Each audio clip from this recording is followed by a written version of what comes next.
ایک سوال جو بہت پوچھا جاتا ہے وہ یہ ہے کہ کھانے پینے والی کون سی چیزوں سے پرہیز کریں.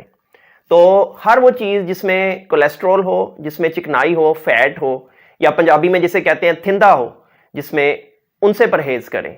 ان میں بڑا چھوٹا گوشت، ریڈ میٹ آ جاتا ہے. مرغی اور مچھلی کھا سکتے ہیں لیکن مناسب مقدار میں. اگر گوشت کھانے کو دل کرے تو سب سے بہترین مچھلی کا گوشت ہے، بشرطے کہ مچھلی بہت زیادہ آئلی نہ ہو. لوگ پوچھتے ہیں جی کہ دودھ پئیں یا نہ پئیں. دودھ جو ہے اس میں سے تو چکنائی نکلتی ہے، وہ تو ماں ہے چکنائی کی.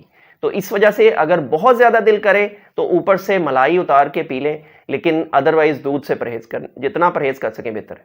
اس کے علاوہ پھل کھا سکتے ہیں، سبزیاں کھا سکتے ہیں، روٹی کھا سکتے ہیں، دالیں کھا سکتے ہیں، ہر طرح کا اناج کھا سکتے ہیں، چاول کھا سکتے ہیں بشرطے کہ چاول میں چکنائی نہ ہو.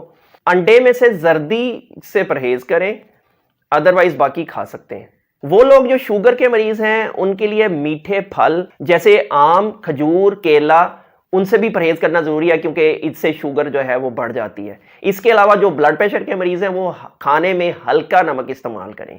نمک بالکل ختم نہیں کر سکتے کیونکہ کھانے کا ذائقہ نہیں رہے گا اور کھایا نہیں جائے گا. جہاں تک واک کا تعلق ہے تو واک ایک اتنی اچھی چیز ہے کہ جو کہ انسان کے دل کی نئی شریانیں بنانے میں مدد دیتی ہے.